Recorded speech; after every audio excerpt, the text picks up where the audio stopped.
Alors le truc, quand il fait très chaud en Espagne, quand il fait très chaud de toute façon, c'est de partir de bonne heure. Et là, je quitte Punta Larena pour, comme on dit, atteindre le pont. Vous voyez ici, je vais arriver au pont.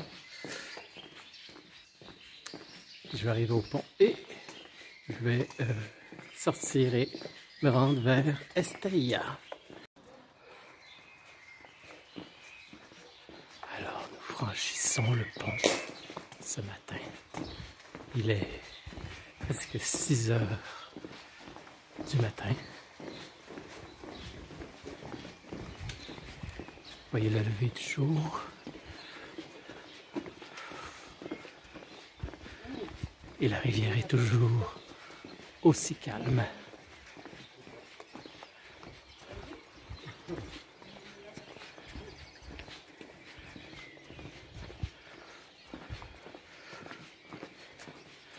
voyez, ça c'est le chemin. Vous voyez les lumières qui sont là, c'est le chemin que je vais emprunter pour atteindre Estella.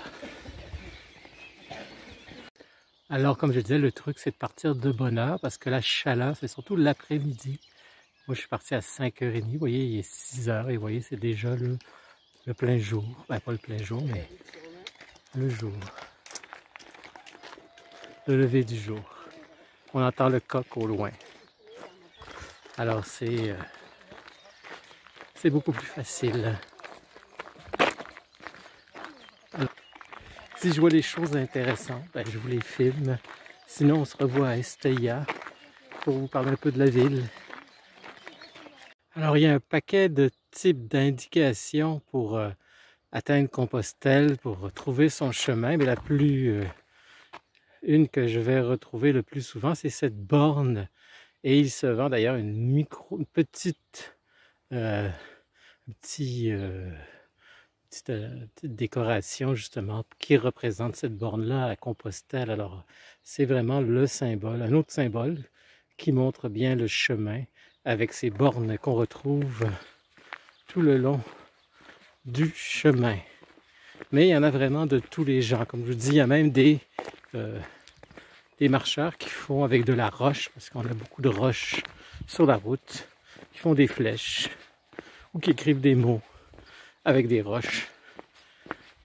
On a donc, je vous ai montré au début la ligne rouge et blanche sur plus le puits envelé, le chemin du puits et le chemin d'Arles. Mais en Espagne, c'est une ligne jaune, une flèche jaune et ces bornes que je viens de vous montrer. Et il y a aussi des pancartes. Vous voyez, alors je pourrais dire que c'est presque impossible de se perdre, mais ça m'arrive de me perdre. Il n'y a personne qui ne se perd pas sur le chemin. Comme je disais, c'est pour mieux se retrouver. Bonne journée. Vous voyez ici, c'est un autre type d'enseigne. Alors, c'est bien indiqué en bleu sur fond bleu. Estella Lizarra, ça c'est je pense que c'est le nom basque. Et la distance, 16,1 km. Prochaine étape. Et il annonce aussi le prochain village, Siroki, 2 km. Alors, je vais parler de Siroki dans 1 km. On le voit justement ici, vous voyez, le village qui est à 1 km. C'est vraiment très joli. Et ce que je ne vous ai pas encore dit, c'est qu'on rentre dans la région du Rioja. Alors, vous voyez, ça c'est des vignes de Rioja. Rioja, c'est le meilleur vin espagnol qui se fait dans ce pays. Vous voyez, on commence à... Les vignes, évidemment, là, elles vont être prêtes pour septembre-octobre pour les vendanges. Alors, je montre ce champ de blé somptueux, majestueux, mais aussi tristement. Pourquoi tristement? Parce que mon père, quand il a vu mes vidéos, puis il a vu ces champs de blé, il m'a dit « Je pense à l'Ukraine qui est en train de souffrir avec la Russie, face aux géants russes. » Et c'est un peu... un peu en réponse à ce qu'il m'a écrit et aussi en pensée pour les Ukrainiens qui se battent pour survivre chez eux. Alors, c'est pour ça que je filme ce majestueux champ de blé. Alors, quand on arrive à Estella, le premier édifice qu'on voit, c'est cette magistrale église avec un porche incroyable. Regardez-moi ça. C'est vraiment très beau.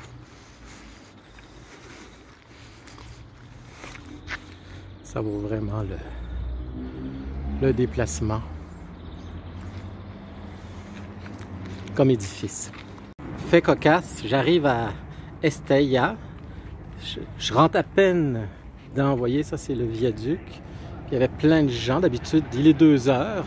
D'habitude, les Espagnols s'adorent à 2 heures. C'est la siesta de 2 à 4. Et vous voyez, on m'arrête parce qu'il y a un film. Mais là, je peux marcher. Et sur quoi je tombe? Sur des autos de collection, des camions de collection. Moi qui trippe, qui adore les vieilles autos. C'est une vieille Renault. Ça, c'est un camion, un vieux Renault.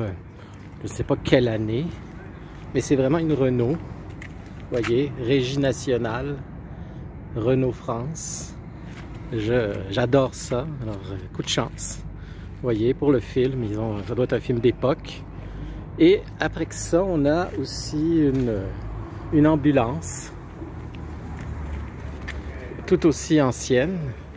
C'est pas du Renault, c'est du Seat. Je pense que Seat, c'est espagnol. Alors, j'adore ça. Hein, je suis gâté. Alors, comme c'est un film d'époque, ils ont mis du sable. Je connais Estella, je suis déjà venu, et il n'y a pas de sable par terre. Mais à l'époque, j'imagine, c'était en sable. Alors, mon auberge de jeunesse, mon albergue, est maintenant sur une plage, sur l'albergue municipal, et maintenant, là où je vais dormir, sur la plage d'époque, pour le tournage. Alors, c'est assez amusant de voir ça. En me promenant dans Estella, j'ai trouvé ces façades de maisons assez rocambolesques, assez épeurantes. Je ne suis pas sûr que j'habiterais là parce que j'aurais peur que ça s'effondre, ça s'effondre. Ça n'a pas l'air trop solide. En tout cas, je voulais vous le montrer parce que c'est assez... Et puis on est dans le style espagnol à fond la caisse, hein, comme vous pouvez le voir. Mais je suis pas sûr que j'habiterais dans ce type d'édifice. Voici un édifice assez spectaculaire. Je me promène dans Estella, toujours dans Estella. Mais je peux pas le prendre dans son ensemble, c'est tellement massif. Voilà.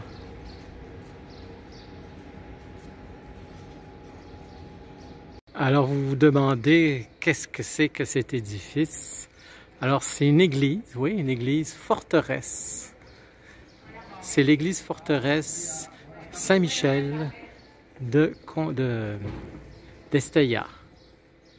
Et malheureusement, ce qui est triste à savoir, c'est aussi la place publique en Estella où on exécutait les condamnés à mort. Donc, c'est à la fois une église forteresse et un lieu d'exécution. Je suis sur une des places de Estella et je vais vous montrer une belle pièce architecturale, la fontaine qui est ici, surtout avec cette chaleur, parce qu'on a une grosse vague de chaleur. Alors, ça fait du bien d'entendre et même de se rafraîchir dans cette petite piscine publique. C'est presque ça, avec la chaleur. Imagine, les gens se plongent la tête pour se rafraîchir. Et je vais vous montrer une des attractions de la ville. C'est l'église qui est très particulière. Alors, voici l'église de Estella. Ce qui est particulier, c'est que pour s'y rendre, vous avez quelques marches à monter. La seule chose que je ne sais pas, vous voyez, c'est cette église-là. sous un soleil, comme je disais, très chaud. La seule chose que je sais pas, c'est que est-ce qu'elle est ouverte, est-ce qu'elle est fermée? Je pense qu'elle est fermée parce que souvent, malheureusement, contrairement en France, les églises en Espagne sont fermées. Et pour les ouvrir, ben, il faut attendre le soir pour la messe. Alors, je suis presque sûr à 100% qu'elle est fermée parce que je vois la porte là-bas. Mais je vais quand même essayer. Alors, c'est le moment de vérité. Ouvert, pas ouvert. Ben, voyez ici, c'est vraiment fermé. Mais ça valait la peine de monter parce que on a une belle vue quand même de Estella. Voyez l'édifice qui est juste au coin ici et pas mal du tout. Voyez. Et la place, vous voyez la sculpture. La fontaine est juste à droite. On le voit ici. Vous voyez la fontaine. C'est ça. Alors je ne vois pas souvent un escalier pour une église aussi grandiose, mais c'est dommage qu'on ne puisse pas rentrer parce que j'ai déjà rentré dans cette église-là hier. Parce que c'est la 3e fois que je passe par Estella et c'est vraiment une belle église.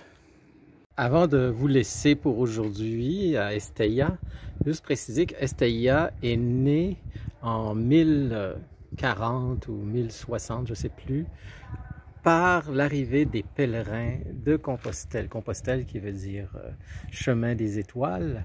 Donc Estella qui est associé aussi Estella pour étoile. C'est pour ça qu'ils l'ont appelé Estella.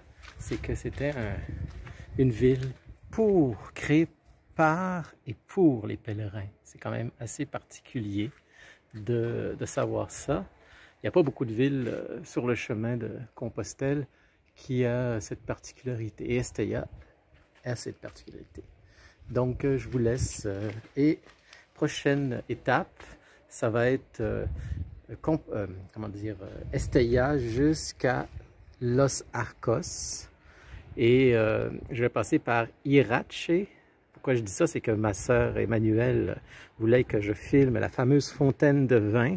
Alors sur le chemin à Irache, en sortant pas longtemps après Estella, il y a une fontaine de vin. Alors vous verrez ça dans mon prochain vidéo.